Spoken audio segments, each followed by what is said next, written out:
Oh, there you are up the corner. I see. Okay.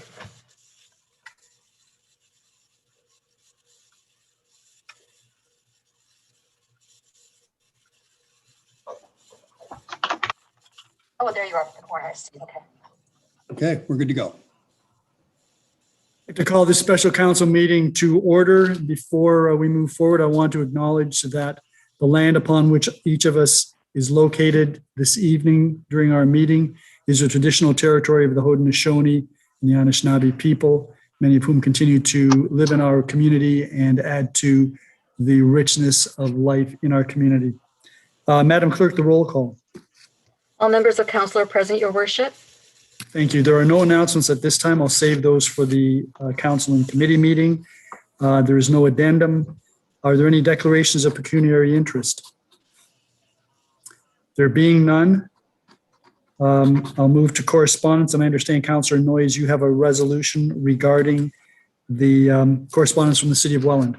Yes, thank you, Mayor Redekop. Moved by myself and seconded by Councillor Dubanow that council receive and support from the City of Welland urging provincial government to immediately allocate more Pfizer vaccines to Niagara and restore the allocation of Moderna. Are there any questions or comments? All those in favor of the resolution? None opposed, that is carried.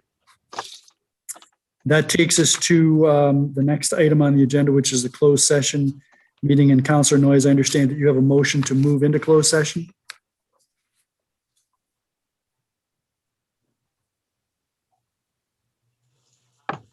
Moved by myself and seconded by Councillor McDermott. Councillor McDermott that pursuant to subsection 239 brackets 2 brackets E of the Municipal Act 2001, litigation of potential litigation, including matters before administrative tribunals affecting the municipality or local board, R.E. Ellison Woods draft plan of subdivision, appeal of draft conditions, minutes of settlement. Then we go into closed session. And that's at 5:05. Are there any questions or comments? All those in favor of the resolution to move into closed session? None opposed, that is carried. So, Mr. Davis, Mayor, before Mr. Davis moves us in, could you ask the councillors if they are alone and not recording? Yes, sorry about that.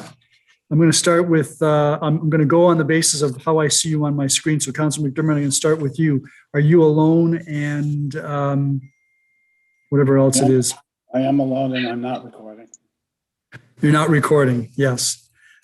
Councillor Dubanow. I'm alone and not recording. Councillor Lubberts. I'm alone and not recording. Councillor Butler. I'm alone and not recording. Councillor Noyes. And you're also on mute. I am alone and still I'm alone and not recording. Councillor Zanko. I'm alone and not recording. And I will confirm, Madam Clerk, that I'm all alone in this cavernous council chamber and I am not recording. So we can now go into closed session. Yes. Mr. Davis. Yes.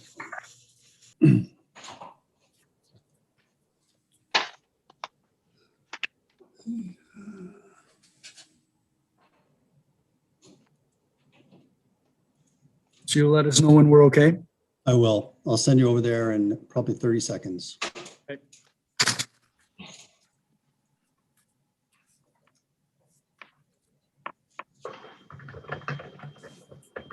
I'm sending you over right now.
Okay, so Mr. Davis, are we back now into the public domain? We are back.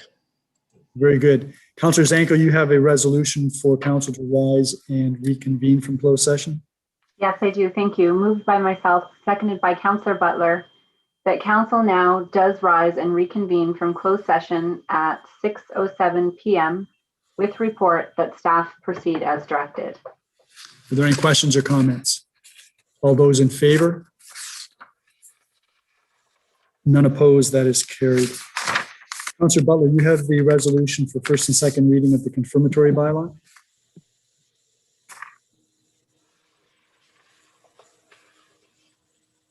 Yes, thank you, Your Worship. Moved by myself and seconded by Councillor McDermott, that bylaw number, is this the right one? 11-2021, to confirm the actions of council at its special meeting held on February 8th, 2021 is given first and second reading. All those in favor? None opposed, that is carried. Councillor Lubberts, you have third and final reading for the confirmatory bylaw?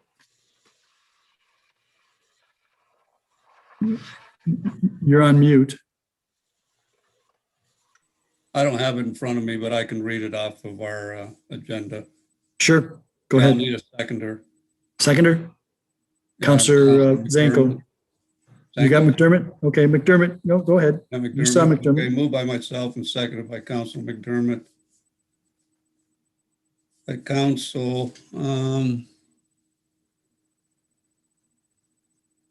at bylaw 11-2021 to confirm the actions of council at its special meeting held on January 8, 2021. Was given February third and 8th. final reading to be signed by the mayor and the clerk under the corporate seal. That would be February the 8th. February 8th, sorry. Okay. Any questions or comments? All those in favor? None opposed, that is carried. And, Councillor Dubanow, you have the motion to adjourn the special meeting. Yes, Your Worship. That- How Sorry, did I that didn't- happen? happens all the time. Moved by myself, seconded by Councillor Noyes, that council adjourns at 6:09 p.m. to reconvene into a regular meeting of council on February 22nd, 2021. All those in favor? That is done. So, Madam Clerk, we're now at 6:10, and we can open this meeting. At some point, we're going to need to have an adjournment or a recess of some sort, because this is a long agenda, I think. Is everybody ready to go? Anybody need a break right now? If not, then I'm going to call this council and committee meeting to order.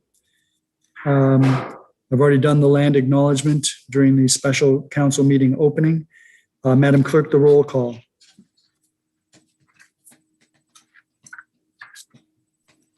All members of council are present, Your Worship.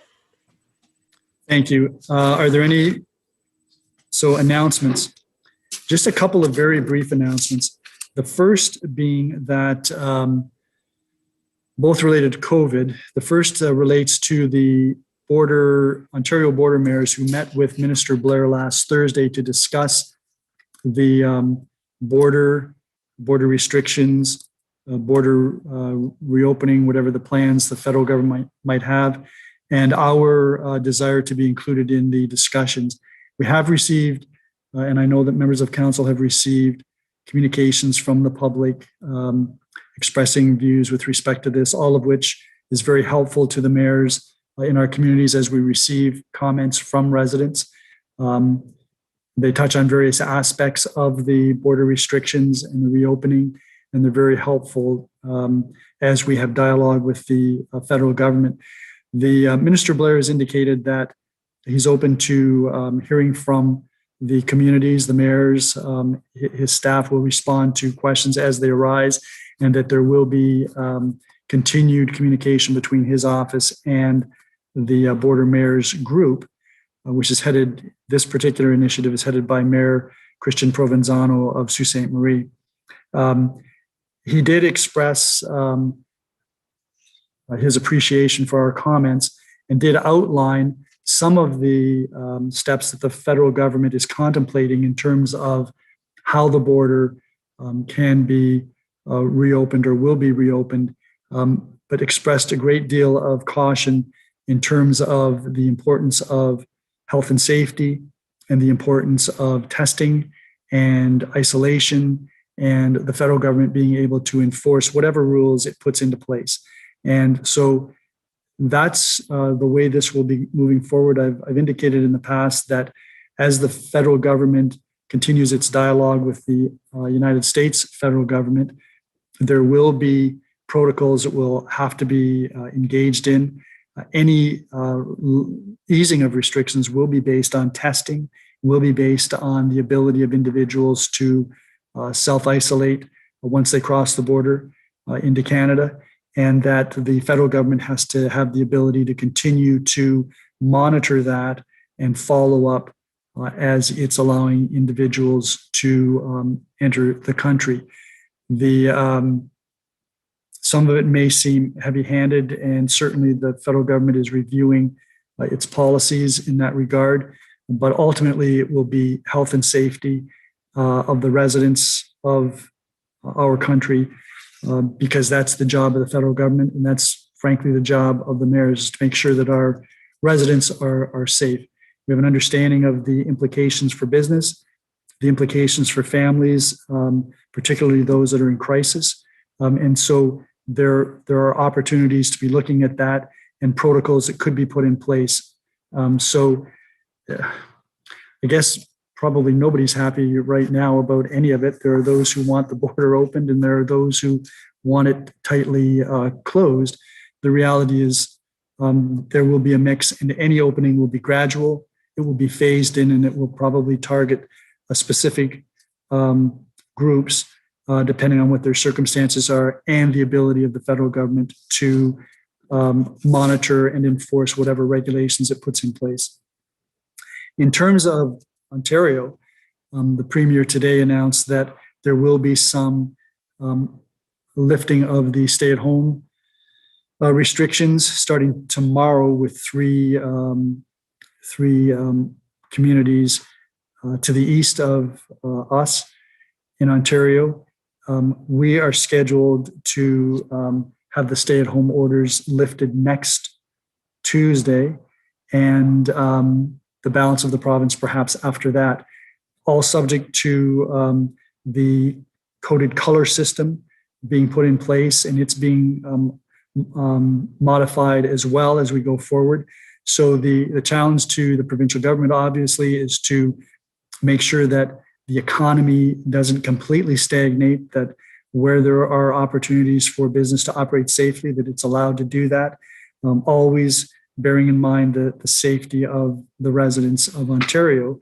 And one of the highlights, I would say, from the provincial government's perspective is that most of the individuals in long-term care facilities have now been vaccinated if they want to be vaccinated.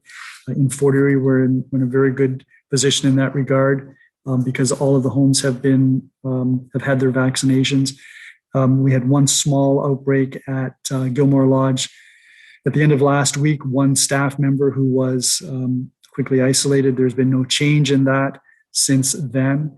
I noticed that today's statistics from the region, Fort Erie is now the second lowest in terms of active cases in Niagara, and hopefully we'll be able to keep going in that direction. And that makes me very proud of our staff and of the people of Fort Erie who have tried very, very diligently to maintain the public health guidelines and have worked very hard to ensure that their neighbors and friends are safe. We all see exceptions to that. That's what happens. But I encourage us all to continue to make sure that even though the vaccinations are on the way, they're not here yet. We're not out of the woods yet. And I think we simply continue to follow the health and safety guidelines, make sure that we do what we can to protect those around us. And I'm sure we'll get through this. There's more information on a variety of websites. The provincial website is obviously the premier location to get information about the changes that are forthcoming. The region and the town will have that information as well. The chambers of commerce put out that information as well on a daily basis. So I would encourage individuals who want to stay up to date to keep checking those websites and you'll be able to get that information.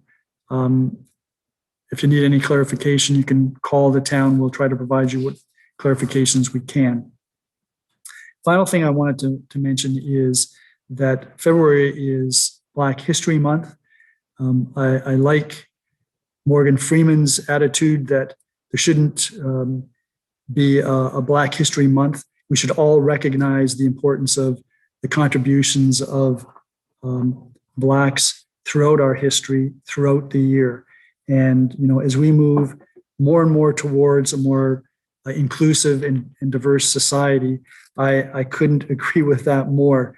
It's great that we recognize the accomplishments of our Black members of society during February, but we can certainly recognize their contributions throughout the year. And we in Fort Erie are particularly touched by the contributions by Blacks and other members of our society who are from racialized communities, because we're at a border and we have historically welcomed newcomers from around the world, starting first, of course, with the Empire Loyalists, but more particularly with respect to those individuals escaping slavery and persecution, not only from the United States, but from around the world. So let's all bear in mind the importance of the contributions made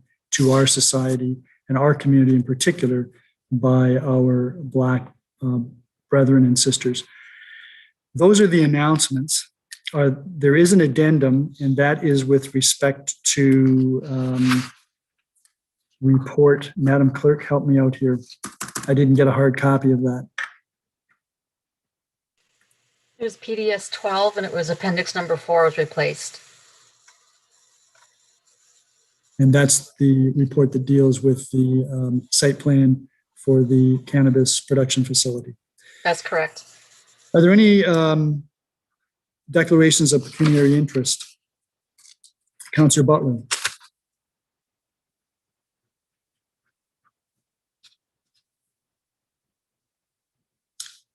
You're on mute still. Sorry. I know, we all forget. Yeah. I was just saying I am declaring a conflict of interest with that particular report, PDS 12-2021, because I am an investor in a cannabis farm. Thank you. Councillor Dubanow. Yeah, thank you, Your Worship. I have two this evening. The first one is for report PDS 10-2021. That's the Peacebridge Village Phase 2, Stage 1, 2, and 3 subdivision agreement and pre-servicing approval. As I live in a subdivision developed by Ashton Homes Western Limited that has not yet been transferred to the municipality. And I've also got another one on the memorandum 8.3A regarding the draft animal welfare protection and control bylaw. As the company I work for has performed contracted services for the Fort Erie SPCA, and an animal welfare protection and control bylaw may impact their operations. Thank you. Are there any others? Madam Clerk, I'm going to declare a pecuniary interest with respect to PDS 11-2021, which is the extension of the draft plan approval for Hershey Estates subdivision.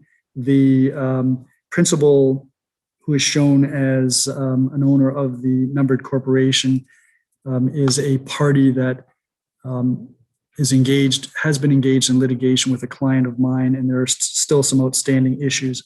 So I'm going to declare a conflict and ask for that report to be removed from the consent agenda. And who is it that is the acting mayor currently, Madam Chair, Madam Clerk? I was promoted there. That would be Councillor Noyes. Some people would say you've got a better job.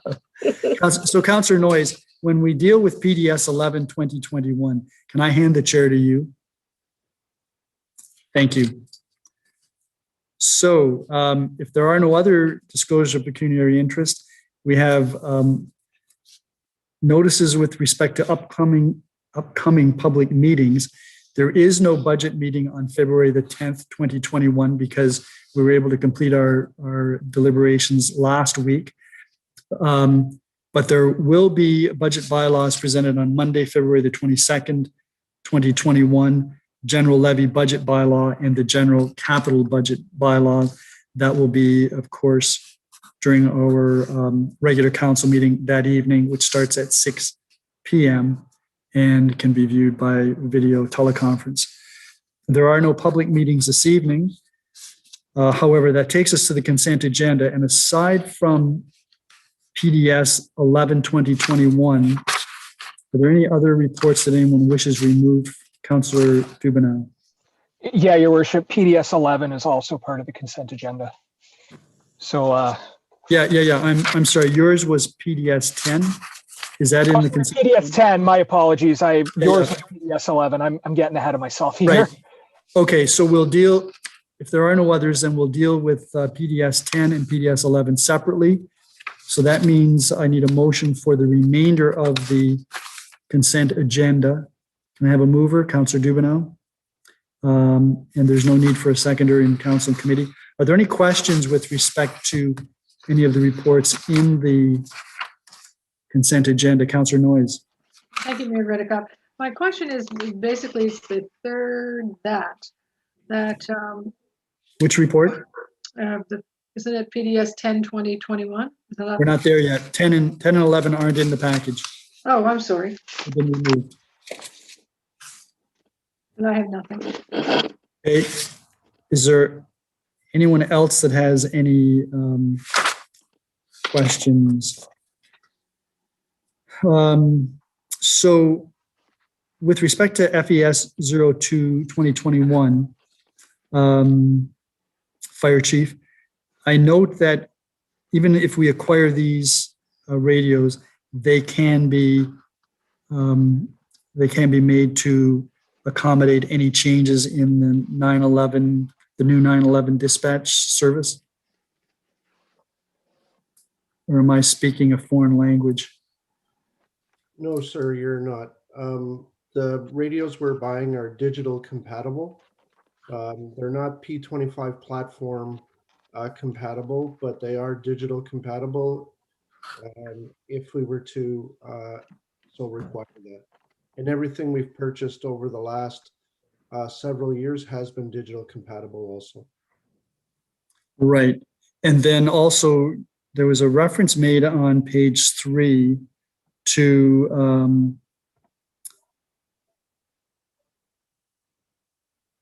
legislative bodies. Where is that?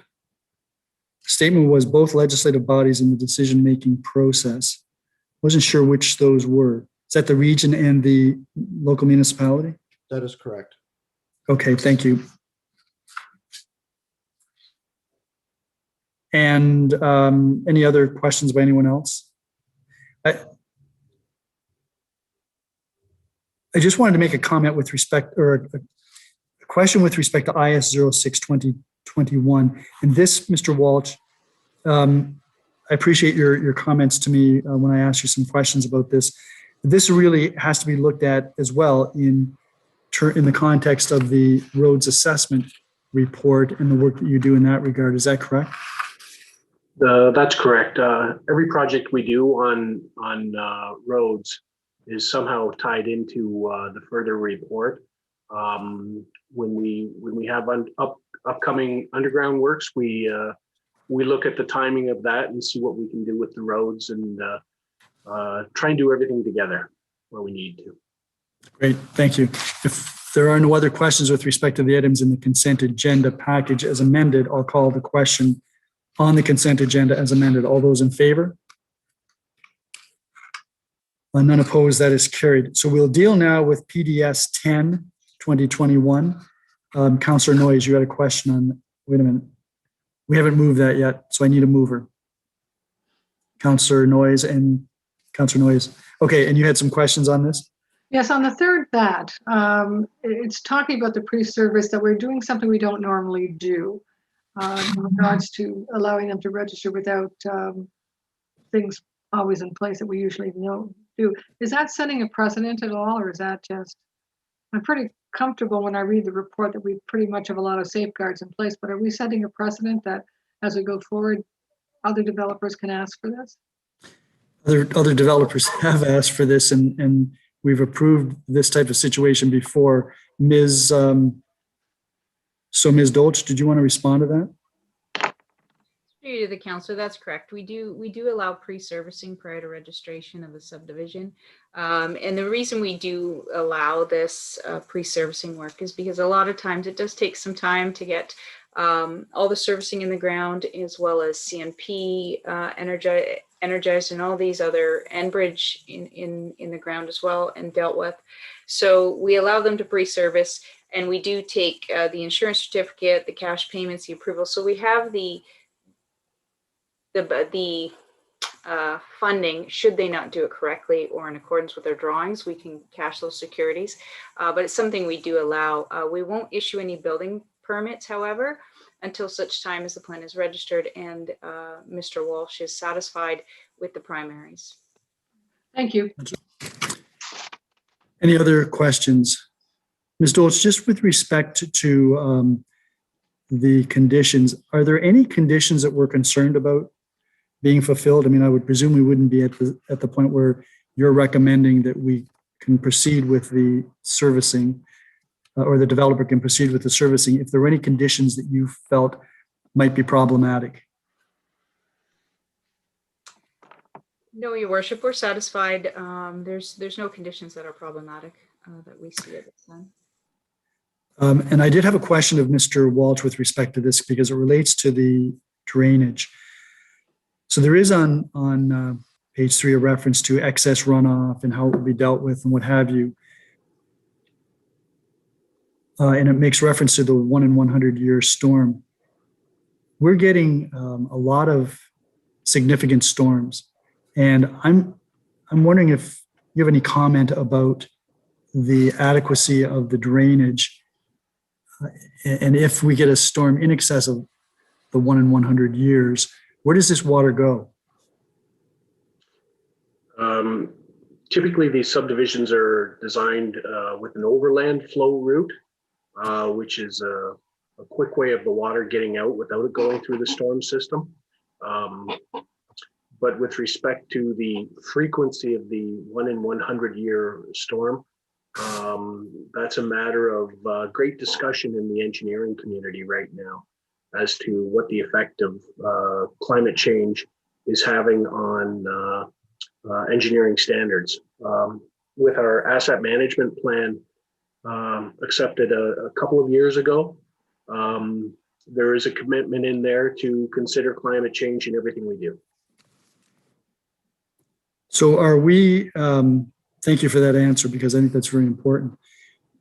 Are we contemplating perhaps increasing our standards to make sure that as we go forward, we can anticipate some of the impacts of climate change? I know you just said that we do that, everything that we do, but are we seriously looking at changing any of our policies?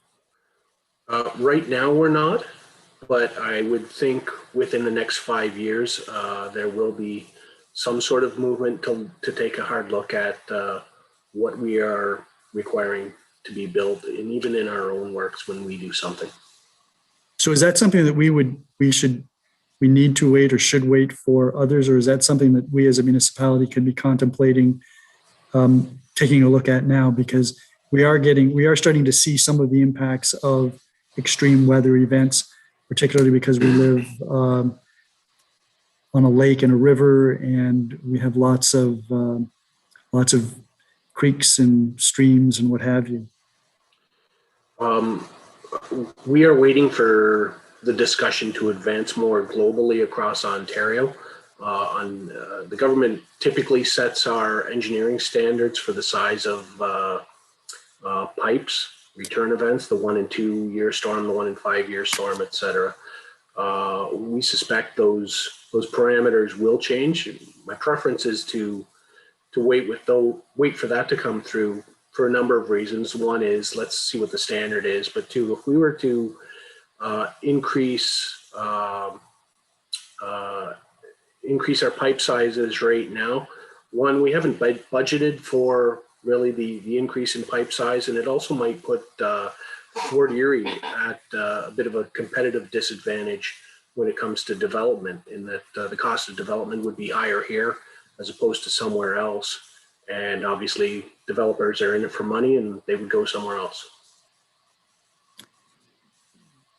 Before I say anything further, I think what I'm going to do is maybe suggest that this is a discussion that maybe in the subcommittee we should be having, not only in infrastructure services, but also in planning and development. In any event, thank you very much, Mr. Walsh, for your comments on that. Are there any other questions or comments with respect to PDS 10? I just had one other, Ms. Dolge. When we talk about, there's a condition that deals with the utilities, and it does make reference to Bell. It's a general provision. But should we be specifically referring to broadband, or is it covered by the reference to telecommunications, which is one of the conditions? Thank you, Your Worship. Yes, it is covered by the general clause of telecommunications. Should they not necessarily use Bell, they just have to demonstrate that they do have some capability for phone or other requirements. Okay, because I know there's one provision that speaks specifically about Bell. Then there's one that talks about utilities in general that includes Bell and cable TV, but it doesn't make specific reference to broadband. But the intention is that there be, in these new subdivisions, fiber installed by someone. Yes, Your Worship. Yes. The hope is that there is some service. You have to have either a phone or nowadays some internet service or cable service. So those are all the things we look at. It doesn't necessarily have to be your standard providers, Bell, Cogeco. It can be anyone, but that's what we'll be looking for. There are specific conditions related to Bell only because Bell is circulated on the application. So they do provide their specific requirements should Bell be incorporated into the subdivision. Right. So I'm wondering whether we should make a specific reference to fiber in these conditions going forward. I know we're not changing this, but I'm just wondering whether we should make sure. I'm confident that it's happening in all the subdivisions, but that just kind of jumped out at me. Are there any other questions or comments on PDS 10? If not, I'm going to call the question. All those in favor of the recommendations? None opposed, that is carried. Councillor Noyes, can I hand the chair over to you to deal with PDS 11, 2021, please? And you'll have to have a mover. Yes, Mayor Redekop. PDS 11, 2021 is now, I need a mover for the extension of the draft plan approval of Hershey Estates subdivision north side of Nye Road, east of Central Avenue North. Do I have a mover? Councillor Zanko. That report is now on the floor for comments and questions. Seeing none, all those in favor of the report? The report carries. I will now hand the chair back to Mayor Redekop. Thank you very much, Councillor Noyes. That then takes us to Planning and Development Services, and oh boy, I think that's Councillor Dubanow. You think correct, Your Worship? Perfect. I got a great memory. This is very short. It's all good. I understand how that is. Thank you very much, Your Worship. Planning and Development Services is in session. We have no presentations or delegations this evening.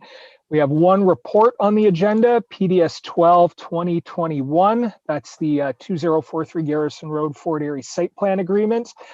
Can I get a mover for that? Your Worship. So that report's on the floor right now. Any questions or comments from council?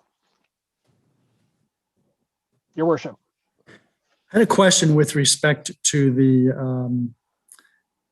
stormwater management pond. That's what we're dealing with, right? We're dealing with PDS 12. Yeah.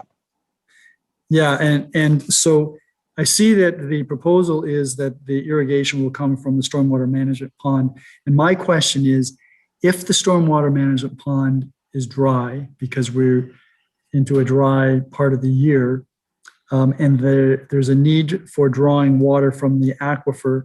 Is this development required to obtain a permit from the Ministry of Environment and Climate Change? Ms. Dolch, would that be something you'd be able to answer? Through the Mayor, I'll attempt to answer that one, and perhaps Mr. Walsh can jump in Yeah, as well. that's what I was wondering. Yeah. Yeah.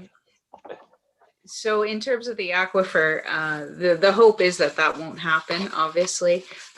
In terms of connecting with the ministry, I thought there was a certain amount of volume required to get that permit, but perhaps Mr. Walsh can pipe in if he has that volume amount required for the permit.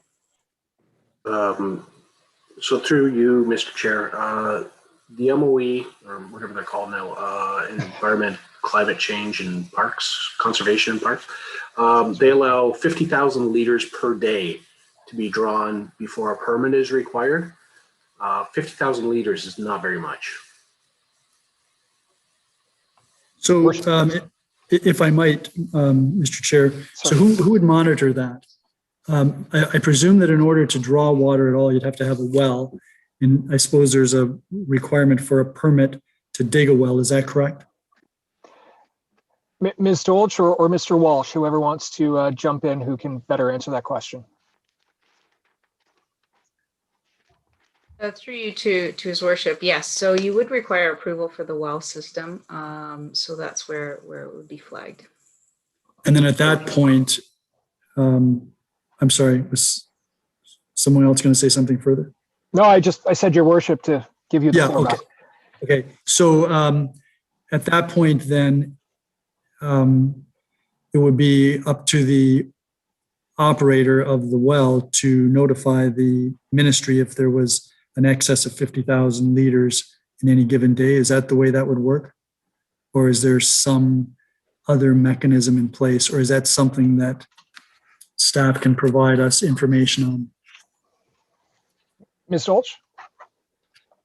The Mayor, I did also want to point out that as part of the conditions of special provisions in the agreement, they will be monitoring the groundwater on a quarterly basis. So that's something else we'll be looking at. But definitely in terms of, if they require to use the groundwater, we definitely keep on top of them on that and make sure that if it exceeded the 50,000 liters when they did achieve a well, that's something we'd be monitoring at that time. Okay, thank you very much. All right, so I'll go to Councillor Lubberts. Yes, thank you very much, Mr. Chair. Just to follow up on that, Kira, who's responsible for issuing the permit? Is it the town or is it the ministry? Ms. Dolch? To the councillor, it would be for the well, it would be controlled through the region and then through the ministry together. And is that something that the owner is responsible for on his own? It's not something that we give direction to? Or does he have to provide that to us before we move any further? Ms. Dolch? Through you to the councillor, at this point in time, they haven't shown us a well. They are just using the stormwater. So they would have to advise us of any changes to the site plan or any requirements if they wish to do so, to show us where they're taking the water from. Councillor Lubberts? Yeah, but is that something that they need now? Ms. Dolch? I know what you're saying. If they're going to use it, if the stormwater or the pond dries up, then they're going to go into the aquifer. But do they need that permit now, or do they get the permit whenever it comes up that they're going to need it? Ms. Dolch? Through you to the councillor. At this point in time, they're not indicating they're going to use the groundwater, so they haven't, as I said, they haven't indicated that to us. So we can mention it to them should they wish to do so, but at this point, they're not planning to use any well water or any groundwater. What would happen is if they were, after they were a year in production or even a short period in production, if they didn't have enough water and they found that out, they would come back to us to identify the location of the well and what was happening, as well as obtain the necessary permits to do that. Councillor Lubberts? Yes, thank you, Mr. Chair. Yeah, the reason I bring that up is I think we brought this up when this came forward months ago. And that was one of the concerns, is whether they would have enough water if they ever needed it, and who's responsible if they don't have enough water. So if it's not a concern to staff right now, but I would caution the owner that he's probably going to need a backup. Thank you, Councillor Lubberts. I'll move on to Councillor Zanko and then Councillor Noyes. Councillor Zanko. Thank you. Yeah, I mean, so I have concern, especially if we're relying on the owner to bring forward these matters to staff. I mean, the reason why this site plan is at council right now is because from if my memory serves me correctly, this owner likes to ask for forgiveness before permission. And that's why I've been uncomfortable with this all along. My question is, with regard to the 20 standalone greenhouse structures, has that expanded recently? It seems like that's a lot more than what I remember originally they were proposing. Ms. Dolch? To the councillor, I don't know, to be honest with you. I can't remember what the original proposal was way back, but they have indicated to us that that's their need, is for the 20 proposed greenhouses. And generally it relates to the fact that they have licensing for a total of 1,752 plants. And that's why they're proposing that many. Councillor Zanko? Yes, and one further question. Throughout this process, I mean, I know that cannabis study hasn't come back yet, but have staff kind of reviewed things with maybe a cannabis expert, or has there been any consult on the aquifer and the 20 individual units, anything like that? I know that there's mention of, odor control, but I'm just wondering where we've determined all of this, or if it was just in-house at this point. Ms. Dolch? To the councillor, so some of it is in-house that we've reviewed. Obviously, the hydrogeological concerns, the groundwater levels, the contaminations that can occur to the groundwater levels will all be monitored on a quarterly basis and provided to the town. So the water level contamination. And in terms of the odor, we did get it peer reviewed. So we did have initially concerns with the system that they were proposing. We hadn't encountered the system before. It's called the Cannabuster system. We weren't familiar with it. The ones we've seen in town are generally the building within the building approach with some air purification, which seemed to work, and we know that. So we did have the Cannabuster system peer reviewed by an independent consultant that we hired to review it. They were happy with the Cannabuster system and felt it would control odors. So those concerns were alleviated for us with regard to those two items. Okay, and just one further question, if I may. Certainly. So if I'm understanding this correctly, we're going to be relying on the owner to provide us with the quarterly information updates. We wouldn't be necessarily verifying their information. Ms. Dolch? Through to the councillor, no, we would rely on their submissions of the quarterly documents based on the groundwater levels that there would be a base test, and then following from their professional consultant that they would do. Obviously, if we did have concerns, we could ask for that peer review if we felt there was some issue, but normally the professionals will report what they find. Okay, thank you. Thank you, Councillor Zanko. Councillor Noyes. Thank you, Councillor Dubanow. A few questions. First, how many plants have they been allowed to grow? I didn't catch the number, 1,000 something 52. Ms. Dolch? To the counselor, 1,752 plants. So they have 4 licenses, and they're allowed within those 4 licenses to have 483 plants per license. Okay, so I'm just doing my math here. So they're going to have only 87 plants per greenhouse? Ms. Dolch? That's correct. That's what they've advised us. I did ask that question as well. It's 87 plants in Councillor Noyes?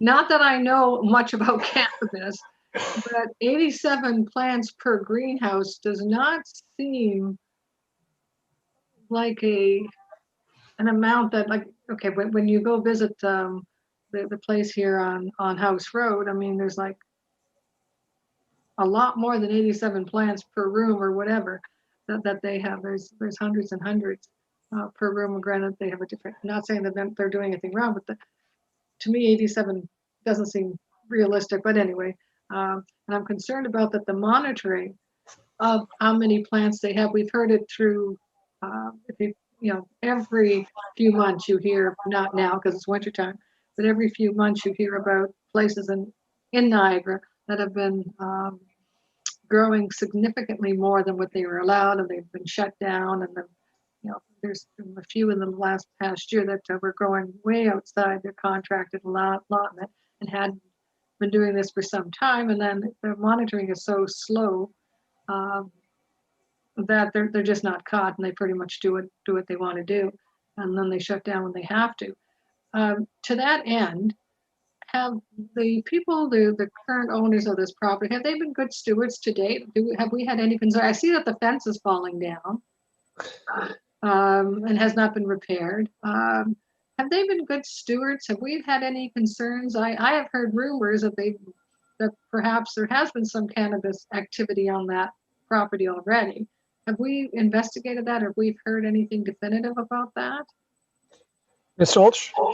To the counselor, I can't speak to the necessarily the cannabis. We did have some complaints that there was some illegal cannabis grown on the site in years past. It has ceased at this point in time that I'm aware of. In terms of the fencing itself, you are correct. The fence, the wood board on board fence that was there, we did have to take enforcement action to get portions of that fence removed that did not comply with our fence bylaw. In terms of the remainder of the fence, that is to be removed. The site plan that you have before you tonight is just a chain link fence and not a wood board on board. So they've provided some assurances that they will remove that. And at this point in time, obviously it'd be an enforcement matter if they didn't, in terms of enforcement of our site plan bylaws. Councillor Noyes? Thank you, Councillor Dubanow. I have some of the same concerns that Councillor Zanko had in regards to that we still don't have the report. And I know with COVID and everything else, it's delayed. I'm somewhat reluctant to approve something without the benefit of the report, perhaps stipulating or putting in requirements that if we pass this and then there's a requirement that's strongly recommended in the report, that, this is kind of like too late, that the barn door has closed, so to speak. And I am concerned about the well water. Do we know how many other people in the vicinity that are actually using well water? It is a rural area. Ms. Dolch, do you have that information? To the counselor, no, I don't at this point in time. I know we haven't looked at the wells in the area. That's something that the geotechnical study will evaluate, the wells, the levels, as part of the study that they do. If I can continue, Councillor Dubanow. Certainly. We're in regards to compliance, I do have some concerns that they will be compliant as we go forward, particularly because of the fence issue, that we had to bring bylaw action for them to fix what they should have fixed, and they did, and until we actually took action, it wasn't done. So I'm somewhat concerned about depending on them to provide us with information that's as accurate as we would like. I wonder if in the site plan we can ask for an independent, if they hire an independent person to provide that information as opposed to them themselves doing it. And that we can kind of say, okay, company X has to do it, or give them a choice of 3 or 4 that do this, and expect that they pick one of the four, as opposed to just providing us with the information. Ms. Dolce, you can comment on that? Through you to the counselor, that's an option. We would have to, at that point, find 3 that we are comfortable with, 3 or 4, as you indicated. The alternative is if we're not satisfied to do our own peer review of the study, especially the initial base study, if there's some concern. That's something we can do if we have concerns, and we can advise the owner that would be at his cost, that peer review. So that's something we've done in the past. We do that from time to time where we do have concerns. It doesn't happen often. Most, as I indicated, most consultants are professional and do the work in accordance with their professional standards. But I'll leave that up to you should you wish to. Either way works. Councillor Noyes? Yeah, thank you, Councillor Dubanow. I do know that they're supposed to give us the report. Did you say quarterly for water? Quarterly, yeah. Quarterly. Okay, so that does take in all the seasons, so that's good. To see if I have any more questions. Oh, they didn't get the parking spot reduction that they required, that they requested. What was their reaction to that? Ms. Dolce? To the counselor, so they just modified and made sure they provided the required parking. They didn't really have much reaction to it. If I can continue, Councillor Dubanow, a few meetings ago, we approved another, I wouldn't call it housekeeping, but we had some amendments how many parking spaces had to be done for cannabis grow operations and greenhouses and warehouses and things like that. Does this, okay. Now, with the new requirements, which lessen the number, would they have now, the new number, but with the bylaw that we passed not that long ago, would they have been more amenable to that than they are the old one? Like which bylaw in regards to the number of parking spaces are they trying to adhere to? Ms. Dolce?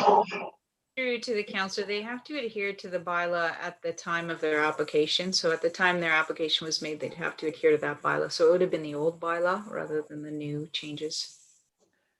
If I can continue, how would the new changes affect them? Would they have gotten their other fewer parking spaces? Yes, that's correct. Thank you. Through to the counselor, yes, that's correct. It would have the parking spaces would have been lessened. Okay, thank you. I think I saw Councillor Lubberts. I'm going to go to his worship first because he hasn't spoken yet. Yeah, thank you, Chair. You know what? I want to apologize to members of council. I should have declared a conflict on this, and to make it even worse, I moved the report. I have a client that has a facility or has an interest in a facility, and I don't think there's further expansion of that. There had been at one point in time, and I declared a conflict, but I'm thinking I should be more certain of my facts about my client. So I'm going to declare a conflict, Chair, on this. I apologize to all members of council and the clerk for putting you in this predicament because somebody else is going to have to move this. I guess I'm too far into the pandemic. Your worship, I've done the same thing and caught myself in the middle of it. So it's all good. Are we going to get a new mover for this right now? Councillor Lubberts, I see his hand up. So I hope, I think the clerk can get that there. Were there any other members of council? I don't believe Councillor McDermott has had an opportunity to speak. Okay, he's shaking his head. I'll go back to you, Councillor Lubberts. Yes, thank you very much, Mr. Chair. If I can remember correctly, when this proposal came before council in the past, someone mentioned something about the air quality and air filtration system. And there was better quality ones out there. And Mr. Brady was asked if we could implement a certain air filtration system here, and if that could be included in the site plan. He said yes. And I don't see anything under the provisions as to air filters to reduce the odor. And I'm wondering if Ms. Stoltz can maybe add it in. Yeah, Ms. Stoltz, do you care to comment on that? Is that included as part of the site plan? Through to the councillor. So in terms of the special provisions, it's with regard to a cannibuster system. I don't know the other system you're referring to, if it is another system, but they've proposed a cannibuster system for the odor elimination. And that was peer reviewed by our consultant, which they felt would adequately control the odors. Councillor Lubberts? Thank you very much, Mr. Chair. Is that the higher quality system? Because I think when Mr. Brady was asked the question, there was different levels, I guess, or different qualities of filtration. And it was requested that it be put in the site plan that the better one be used. Is this the best one that's available?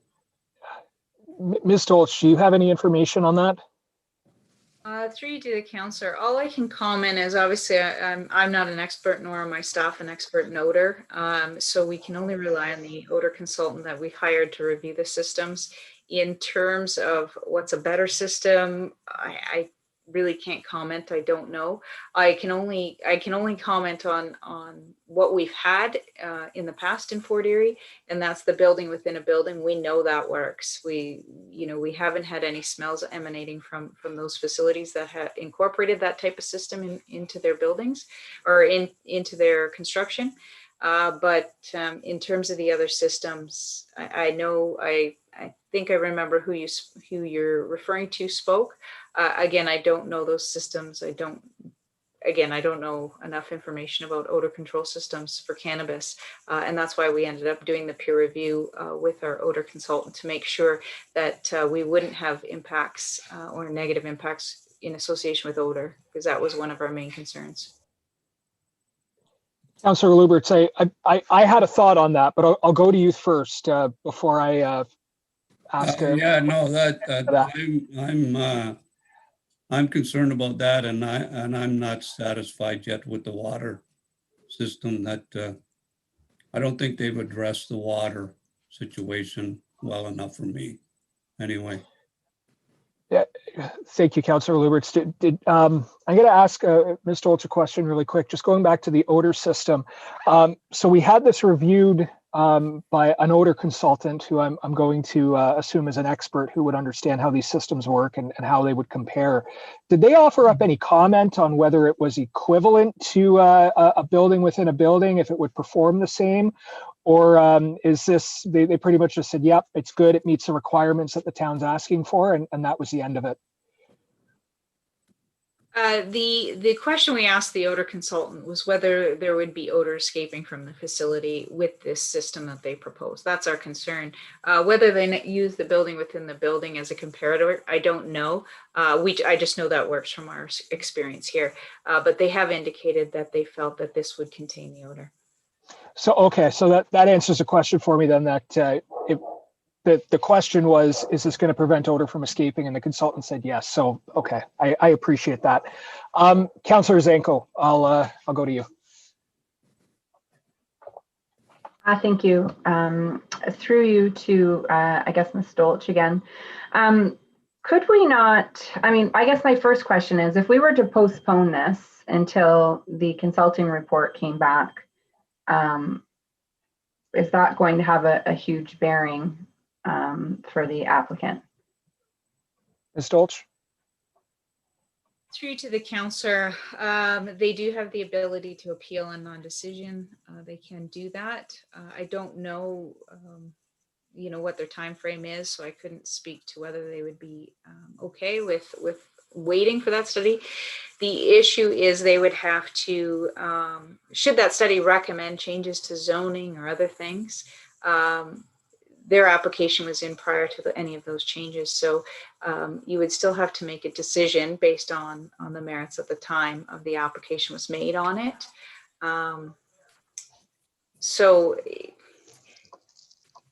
if the concerns are related to the cannabis study in terms of what they're going to recommend for odor or groundwater improvements, that's something you can wait for if you like. If there's concerns with groundwater, what you can do is put an additional special provision beyond the quarterly assessment, or put additional parameters around groundwater into the special provisions, as if that's a concern and you need that addressed now as well. That's another option. Councillor Zanko? Yeah, I mean, I just, I feel the same as Councillor Lubberts in this regard. And, with the other point, we know that building within a building mitigates that odor. So I'm not sure why we wouldn't wait for the study to come back and create some strong policy that might mandate something like, using building within a building for the odor. So I'm really just not comfortable with any of it at this point. I know that we asked for this to come back to council, and again, that was because there was issues, and we kind of felt that we had to. But I would much rather either, in order to support this, either have some really strong measures in place that we can keep this applicant accountable, because that's a big concern of mine, or wait till we can create some stronger policy based on that consultant report that comes back. But that's all. Thank you. Thank you, Councillor Zanko. I'm just curious if you wanted to move it. Well, actually, procedurally, I'm not sure if you can move a postponement because you already spoke to it. Madam Clerk can probably fill me in on that. But oh, I see her reaching for to unmute. I don't have a concern with her moving to postpone at some point, although she spoke to it. It's just that when she does move it, there's no debate. Okay, fair enough. Only as No, and I appreciate that, Madam Clerk. 2 years into this, and I still learn a little bit every little bit time. Councillor Zanko, did you want to move either different provisions to the stronger provisions for the site plan, or did you want to move a postponement? I'm not interested in moving a postponement at this point. I'm interested to hear what others have to say still. Okay. Maybe either making some adjustments, or I'm just not going to support this. Fair enough. I'll go back to Councillor Noyes. I see her hand up. Thank you, Councillor Dubanow. I have the same concerns as Councillor Zanko and Councillor Lubberts. And I'm trying to recall, because it was a while ago that this first came, and I think I was just back on council at that time. But I thought that part of the thing was that we would have the benefit of the study, we would have the benefit of the report as we move forward. Somewhere in the back of my mind, I can remember talking about the different odor controls and things like that, and that the report would fill us in, because we're not experts on this. So now we're kind of being asked to move forward, and there's something about a cannibuster smell thing. But what I have heard too is that you can have the best smell reduction thing that you ever wanted, that's out there, but if you don't change your filters and you don't maintain it and things, I guess the filters are a big thing. That it might work fine, and the filters, I guess, are fairly expensive, that you really have to monitor that whatever machine you put in, whatever, smell buster you put in, you have to really monitor. You have to make sure the filters are changed regularly and things like that, or the smell will dissipate. And I know from hearing from people who live near the greenhouses, I can't think if it's Pelham or West Lincoln or whatever, there's a few down that way. And they're greenhouses. Yeah. Granted, I don't know what smell apparatus they have in to reduce the smell, but I have heard that unless the filters are changed regularly, that's a problem. The other thing is, a while ago we had a correspondence that we supported in regard to the Niagara Regional Police, basically saying that the monitoring of these legal grow ops is lacking. and that the police, the Niagara Region police wanted either more monitoring or more personnel, or I can't remember all the details, but they were not happy with the current state of affairs in regards to making sure that these grow-ups were in compliance. And I don't know if we've heard anything back from the province in regards to have they upped the monitoring and the compliance and up the manpower to make sure these organizations, these cannabis grow-ups are in compliance. Has anything changed from when we received the letter from the Niagara Regional Police expressing their concerns? Chief, did I see your? Okay, I thought you might have had an answer to that. I'm Ms. Dolch. Did you have any information on any response, or perhaps Mr. Cookett? Any update on that? Through your chair, I have no updates. As far as I know, nothing has changed. Okay. Councillor Noyes? Hearing that, I would wonder if we can reach out to the Niagara Regional Police, and I don't think it was just the Niagara Regional Police. I think there was a number of different police organizations. Where has this correspondence gone? What action has the province taken in regards to this? Because I know that in either Pelham or West Lincoln, this is a big concern. They're just not monitoring it. They just don't have the personnel to make sure that that people are behaving themselves. So at this point, I can't support it because of we don't have the report that we were hoping for before we got to this part. And also, I'd like to know more about the groundwater. Thank you. Thank you, Councillor. Mr. Cookett, is that something you can follow up on and report back to Council? Yes, I will. Much appreciated. Before I call the question, Councillor McDermott, you've been sitting there patiently and quiet the entire time. Is there anything, or should we just move on and call the question? Well, the whole thing is did this one first, I can't remember, was this one first started out and it wasn't going to be greenhouses, it was just an outdoor grow? Is this the one? I think it predates my time on council when this was originally dealt with. Ms. Dolch, do you have that answer? Yes, through you to the councillor. It was always greenhouses proposed on this site. Well, I understand everybody's concerns. I also understand that, these things are legal to grow. So best way of finding out how we're going to go through this measure and this, it would be to just defer it for a bit and get some answers, get some answers to the questions that we have. Are you moving that, Councillor McDermott? Yeah, because I don't like saying no tonight, but I think that when you have this many questions, I think we have to get them answered. Okay. So, when were you moving to postpone this until? Well, when is our cannabis study due back? Anytime soon? Ms. Dolch, do you have that answer or an idea? You're muted. To the councillor, sorry. It is, I have received a draft late last week. I think it was late Friday. We received the draft. We are reviewing it right now. So it won't be long, but I just don't have a time frame until I get through that draft on where we are. Well, would it be a month? Maybe more?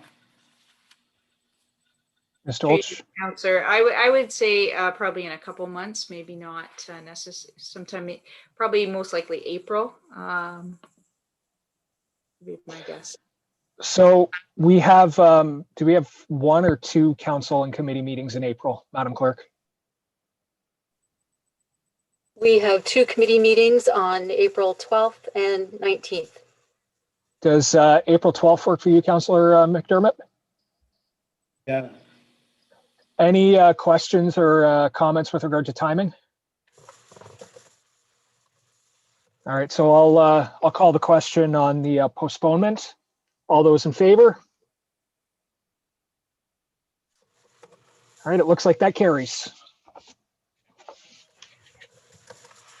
So that then takes us to new business inquiries. We have a memorandum on the agenda, and I declared a conflict on that. Councillor Zanko, would you be okay to take the chair to handle the memo on the agenda? Yes, I will be happy to take the chair. Thank you. This memorandum is with regard to new business. Ms. Dolch, did you want to read this memorandum, or I don't see? Sure, I can if that's helpful. Yeah, I think that's what I'm just following what we normally do. I've read it already, so just for people, I guess, watching in. So this was a memorandum to Mayor and Council from Paul Chaboda. Subject was the draft Animal Welfare Protection and Control Bylaw. At the special council meeting held November 18th, 2020, the Municipal Council of the Town of Fort Erie considered and approved Resolution Number 8 as amended, postponed from August 24th, 2020, directing staff to identify a practicing lawyer in good standing with the Law Society of Ontario, with specialization in animal rights and welfare, and an expert of veterinary medicine in good standing with the Canadian Veterinary College.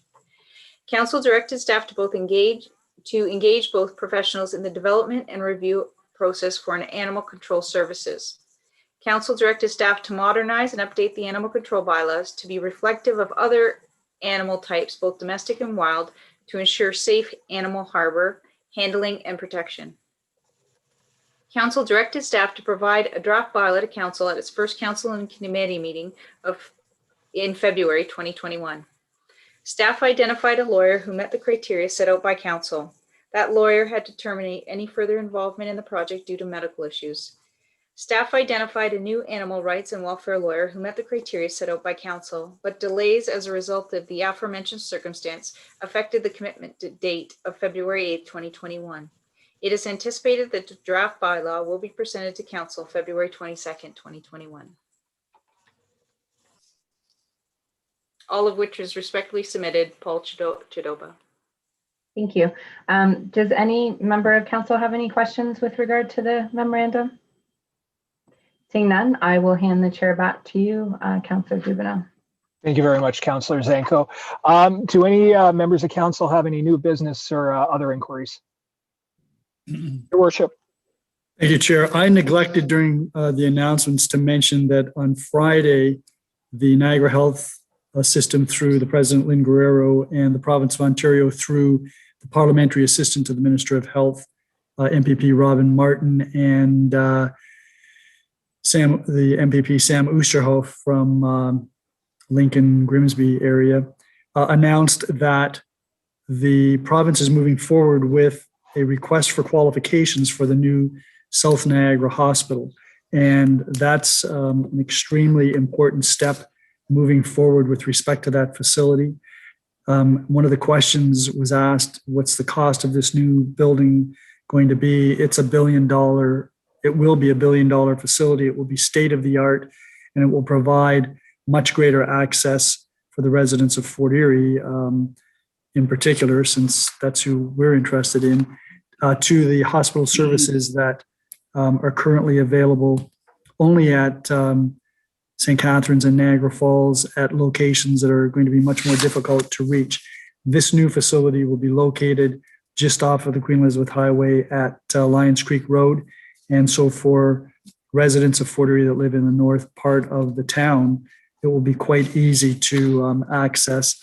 And even for those of us who live a little further away, it's much closer than obviously St. Catharines. And so that project is moving forward. And although there were no timelines given as to when construction will start, this is a request for qualifications for companies that can do a design, build, and operation of the facility. Thank you, Your Worship, and I'm actually very glad you mentioned that. And just a quick comment, it's just interesting, the St. Catharines Hospital was the first post-SARS hospital that we had in Ontario, and Niagara Falls potentially could be the first post-COVID hospital that we have in Ontario. So hopefully what we learned from this will provide better care to residents of Fort Erie. Do any other members of council have any new business or inquiries they'd like to bring up this evening? All right. Any questions or comments about the business status report? Oh, you made it easy for me tonight. Planning and Development Services is closed. She's all yours, Your Worship. Great. Thank you very much, Councillor Dubanow. And that takes us to Infrastructure Services, and that is Councillor Lubberts. Yes, thank you very much, Mayor Redekop. Infrastructure Services is now in session. We have no presentations or delegations, and that brings us to report ISO 4 2020 Niagara Transit Governance Report Summary. Do I have a mover? Councillor Dubanow, any comments or questions? Councillor Noyes? Thank you, Councillor Lubberts. I have, reading the report, I do have some concerns. I know when it came to us a few weeks ago, I heard a lot of concerns there too in regards to representation on when the decisions are made. And now that I see the dollar amount, there's 100% increase in what we're currently paying for transit service in 8 years. So that's almost like a 12% increase per year for the next 8 years. So we're going from about 830,000 to $1,700,000 and something in 8 years, which seems a huge increase over a relatively short period of time. And I'm just wondering if we're planning on spending $1,700,000 and something thousand, would we be better off just staying by ourselves and providing it to our residents, particularly now that the on-demand is going to be, we're looking at the on-demand uses. Looking at it, I just think we just won't have any control. If it increases 100% in 8 years, what's it going to be in 20 years or 30 years? Like I don't know if our town can afford it, particularly again when we have one seat at the table maybe once every 2 years. So I have some concerns. Mayor Redekop? Thank you very much. And first of all, I want to commend Jennifer Penel-Adjie for the in-depth report that she's provided. There are 11 recommendations contained in this report with respect to our response to the report that we received from the region regarding this.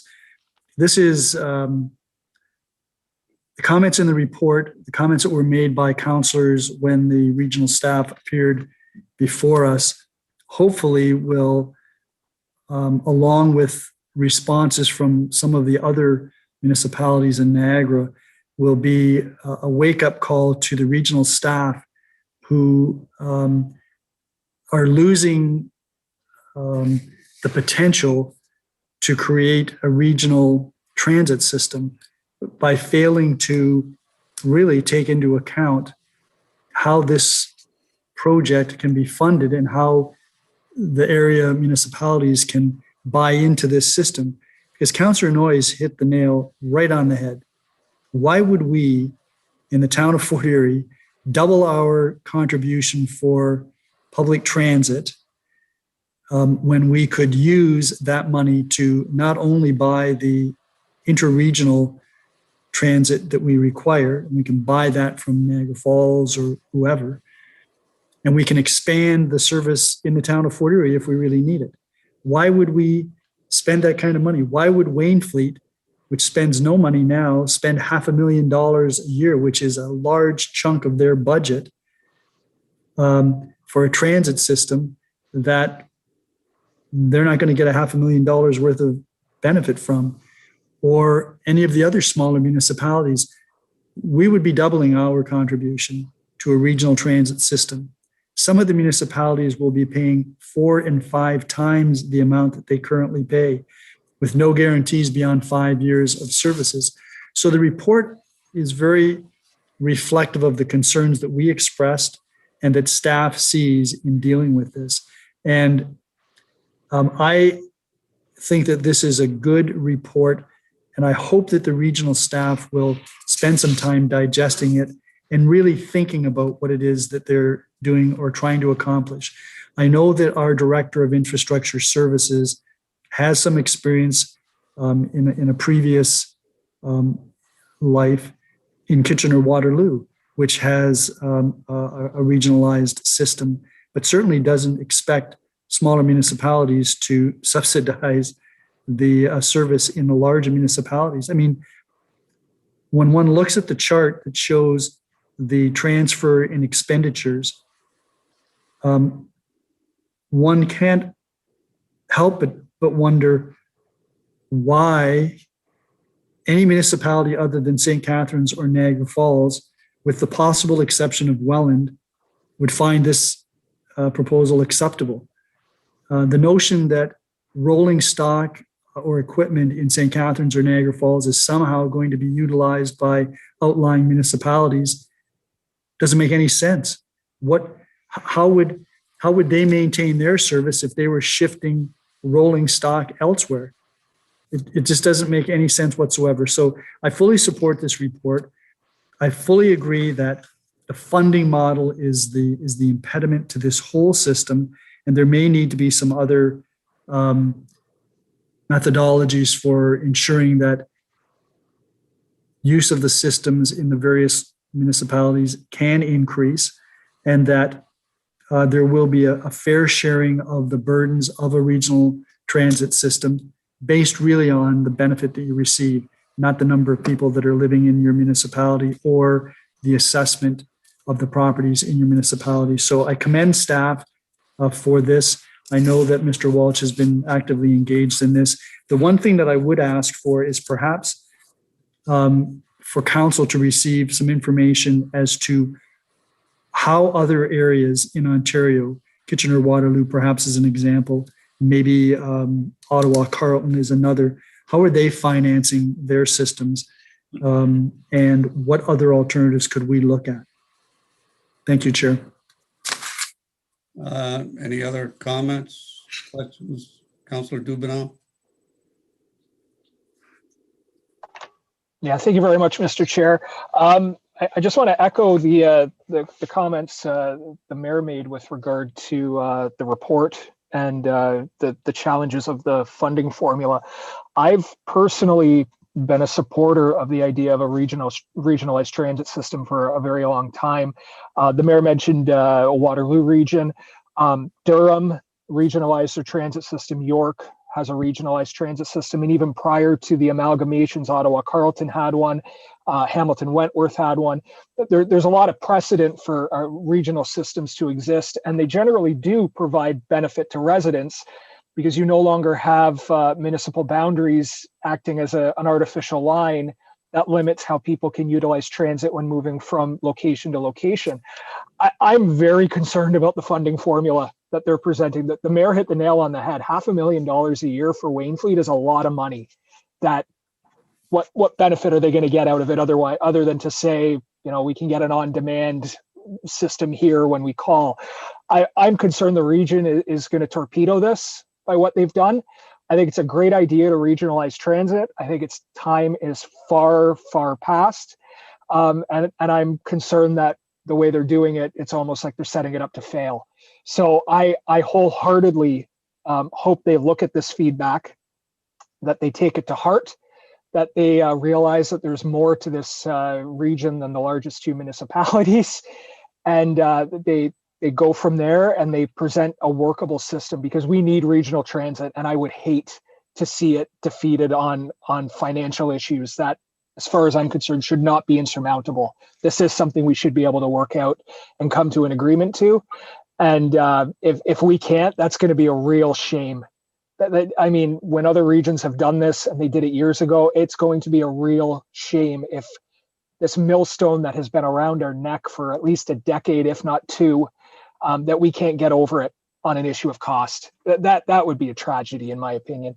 So I'm going to support this, and I wholeheartedly, and I'm trusting you, your worship, when this gets discussed at regional council, and I'm sure Councillor Encina will as well, to hammer home the fact that we've got to fund this better. Because as much as we may support it here, a place like Waynfleet, a place like West Lincoln, it's I don't want to see this be another regional initiative that just gets blown by the wayside on something silly well, it's not silly, but I think everyone knows where I'm going with this, so Yeah, I I'll just think leave it we've at got that. your concerns. Any other yeah, Councillor Noyes. Yeah, you're muted. Yes, thank you, Councillor Lubberts. I understand that we were talking about a governance the governance model and amalgamation and all that. And one of the things that we said that we would, as a municipality and like all the municipalities in Niagara, we could work together. And one of the things that kind of came out of this, one of the ways that we could show the province that we were working together would be creating a regional transportation system, which I do agree, Councillor Dubanow, that we do need and that it is good. And it would be a good step towards showing the provincial government that the region can work, the different municipalities can work together. And I may have misspoke if people got the idea that I'm not in favor of this report. I am in favor of this report because I think it was very well done by Jennifer, but I'm not in favor of what the region is currently proposing, which I think is what the report carries. And I think I may have misspoke when I said I'm not in favor. I meant of the region's proposal, not in the report itself. Thank you. Thank you, Councillor. Councillor Butler. Thank you, Mr. Chair.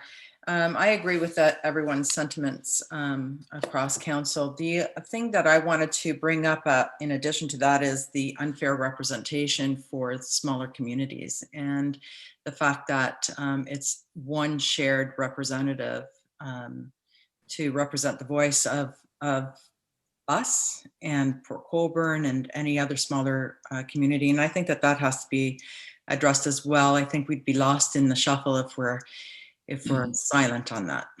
Thank you. Any other comments? Yes, Mr. Cookett. Thanks, Chair. I don't normally get an opportunity to speak unless I'm asked a question, but I totally agree with Council's approach on this, and I think it's the right approach. I think we need to give the region an opportunity to make some corrections here. Mr. Walsh, Mr. Jensen, myself have voiced our concerns regarding the financial model from day one. So let's see if they can change that. We all are in agreement that commission is the way to go, but the makeup of the commission is not the preferred makeup. But the one comment I did want to make, this was a joint venture or report prepared by Jennifer and Carly in our finance department. So I want to make sure that we thank her too. She did a fabulous job on this report. Thank you, Mr. Cookett.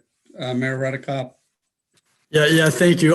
I apologize because I note that there was a lot of financial information there. So thank you for bringing that up, Mr. Cookett. The comment that I wanted to make is that the reports that have been coming from the region with respect to this, particularly the one in the presentation that we received and the report that floats this type of funding model is instructive to us, because I think that as a council, I see a lot of reports. I've seen a lot of reports over the years. I've seen reports here. I've seen reports from the region. I've seen reports from other municipalities. We as a council should be very thankful that we receive very good reports typically from our staff, which provide very good rationales for what it is they are expecting us to do in terms of their recommendations.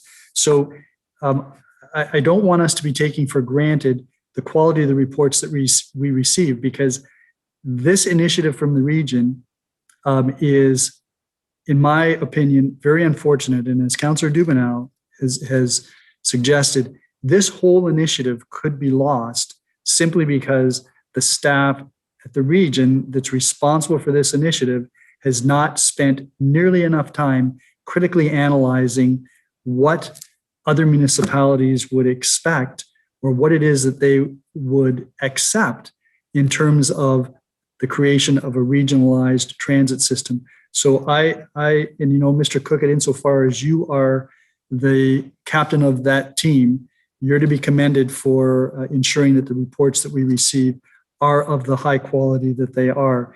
And every one of your staff is to be commended for assisting us in making the decisions that we make. I just wanted to make sure that we got that out there, because this is in stark contrast to what we receive from our own staff. So thank you, Mr. Cookett. Any other members of council? Seeing none, I'll call the question. All those in favor of the report? That's unanimous. Thank you.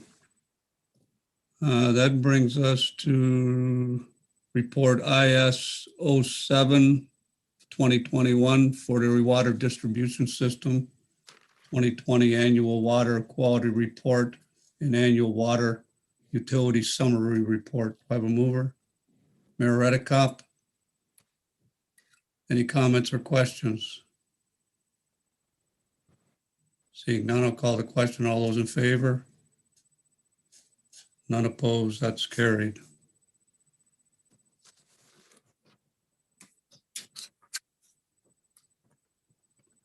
That brings us to IS 07 or IS 08 2020, 2021, 2020 road condition.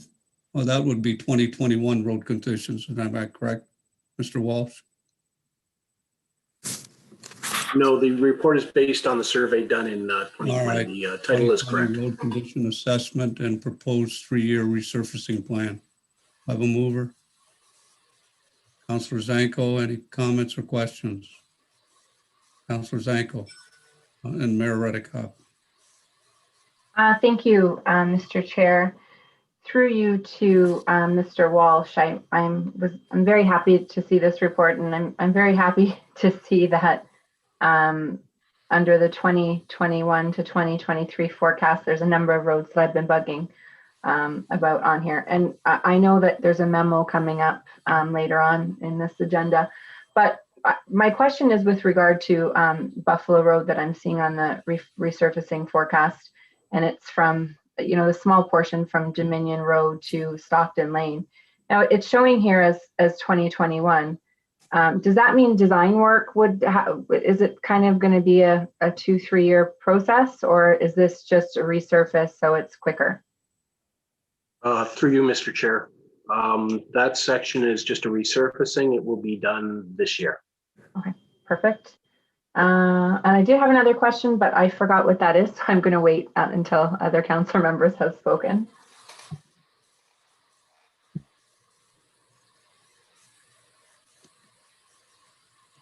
Yeah, Mayor Redekop. Yeah, thank you. I just wondered why the staff is recommending that we maintain our current budget, which gets us to where we want to go in about 2027, when if we were to spend an extra $100,000 per year on road improvements, we would get there much sooner and be able to maintain that 80 PCI level over the years. Through you, Mr. Chair, it's a matter of balancing what the staff can undertake. In terms of work. Also considering the affordability of the program. We as staff feel that the number we're at right now, a 3.5 million or so contribution to the roads reserve annually, is sufficient to meet the long-term needs of the town. Thank you. And looking at the charts, it would appear that that we're pretty close to the preferred target level for the PCI in any event now. And at the end of 10 years, we would actually be slightly over, following the course that we're following right now. So I presume that also played into your calculus. It did, yes. Thank you. Again, this is an excellent report, and all 380 pages was riveting. I must confess I nodded off a few times. But the other thing that I'm hoping is that as we do the tendering for this work, there may be some opportunities to move up a couple of the roads, because I know I don't take issue with the work plan for 2021, 22, 23, with the exception of the odd road that I think maybe will deteriorate faster than we're anticipating. But that also is part of the purpose of monitoring the roads as we proceed. And I'm looking forward to seeing what we can get with the money that we're prepared to expend. So again, thank you to staff. Excellent report. Thank you, Mayor Redekop. And Mr. Walsh, these recommendations are flexible. Like you said before, we'll look at if we're going to do some other infrastructure work underground, then we can move things around. Is that correct? Mr. Chair, every plan we do is flexible. The roads identified in this are strictly resurfacing. We've compared them against our capital program, water main needs, sewer needs, and we don't foresee any underground works on these roads in the next 10 years. So we believe we're good to go here. To the mayor's point about accelerating a program slightly, you've seen through the Lakeside tender that was approved earlier, we've got a great price on that. So I've already tasked the staff of the engineering department to have a couple of roads identified in case we get favorable tender results when this comes before council for approval in April. Okay, thank you. Councillor Noyes, did you have your hand up? Councillor Noyes. Thank you, Councillor Lubberts. I wanted to also comment that this is a very good report, and I'm pleased to see the very proactive approach that we're using, is that we're kind of looking at the whole town. We're looking at all the roads as opposed to kind of like one-offing this and one-offing that. And also it's going to be reviewed every 2 years. So every 2 years, we're going to get an update, see how we're moving forward and which, you know, if we're making progress and increasing it from 80% to 100, and as we're moving forward on it. So I think it's great that we have a proactive approach, and the ongoing monitoring is so important. But I do understand, I had a chance to talk to Mr. Walsh earlier, in that this does not include gravel roads. So I know we're not going to get a report on gravel roads, but particularly in my ward, Ward 6, gravel roads are a big concern. I think there's 45 kilometers, if I'm not mistaken, when I read the report. And I would imagine probably 40 of them are in my ward. So I'm hoping that we also take a very proactive approach to the gravel roads that I understand are graded yearly and then oiled. But there can be some improvement in some of the gravel roads. Thank you. Thank you, Councillor Noyes. Councillor Butler. Thank you, Mr. Chair. I just want to thank you as well for the report, and I wanted to thank you for the continued commitment to ensure that Thunder Bay and Oak Hill Forest is being addressed after so many years. So thank you very much. Thank you, Councillor Butler. Mr. Jansen, I see you wanted to comment on something. Yes, through you, Chair. Appreciate Director Walsh's comments about affordability, and I agree it's a great report. The one thing to keep in mind as well is we do at times contribute other funds when we can to help accelerate the program. So you may recall a couple of years ago we did receive extra federal gas tax amounts, which we put all directly towards our road program. There's been quite a few years where we've directed surplus funds towards accelerating the road program as well, and our grants oversight team is always looking for programs to apply for that, and it's often one of our used programs. So keep that in mind as well. As in addition to the program that we're looking at, we do seek out other funds and we'll apply those as well. Thank you, Mr. Jansen. Councillor Zanko, did you have any other questions? You said you might have some later. No, but I did remember what my question is, but it was actually answered on a page further down that I had forgotten. So thank you. Okay, any other comments or questions? Seeing none, I'll call the question. All those in favor? None opposed. That is carried. That brings us to new business, and we have a couple of responses to inquiries from Councillor Zanko. Councillor Zanko, you made inquiries about Buffalo Road and Buffalo Scott, Parkdale, and Lakeside. Are you satisfied with the response? Yes, I am. Thank you. And Excuse me, Chair. Usually we have the staff read out these responses to council inquiries. In case there's people. Okay, Mr. Walsh, is this your department? Yes, thank you, Mr. Chair. So the December 7th, 2020 Council and Committee meeting, Councillor Zanko inquired about Buffalo Road condition. So my response was, sorry, I'll read it. Councillor Zanko may have been informed that the roads were tentatively to be resurfaced in 2017. Unfortunately, my recollection back then is unclear. I can assure council that there was no design back in 2017. With the commencement of the project to replace some of the water mains and sanitary sewers in the area under project WMDE 18, dead end water mains, the roads included under that project, which are Ferndale, Daytona, Lakeview, Grandview, and Fairview, will be reconstructed this year. Those are those sections south of Dominion Road.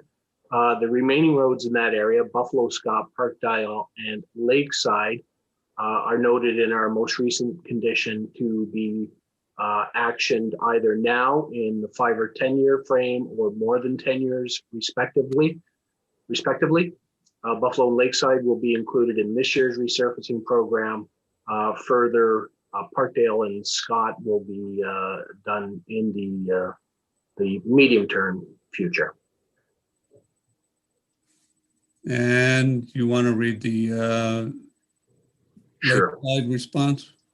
Yeah. So at the same meeting, Councillor Zanko inquired about the timelines for the Lakeside Road reconstruction project. Lakeside Road was a project approved in the 2018 capital budget. Award of the design to the GHD group was approved at the May 2018 Council in Committee meeting.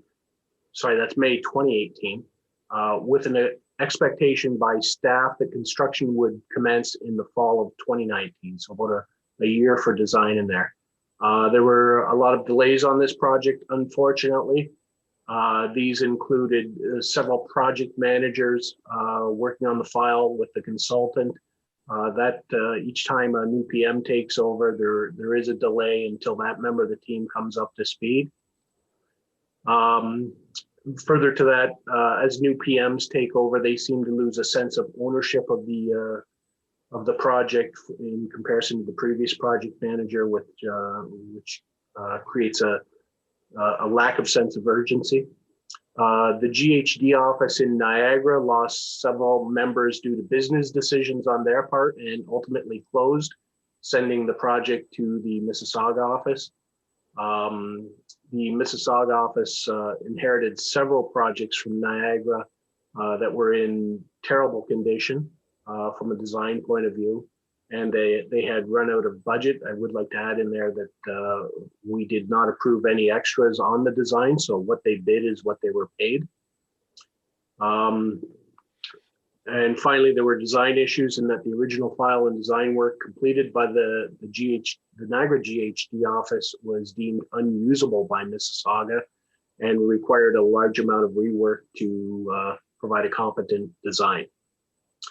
The majority of the delay was caused by redrafting and design work needed to complete the outstanding work. Months were lost, prompting additional reviews and duplication of work that was thought to have been completed. Although the project is 18 months behind our expected schedule, staff feel that we now have a design that meets the needs of the town.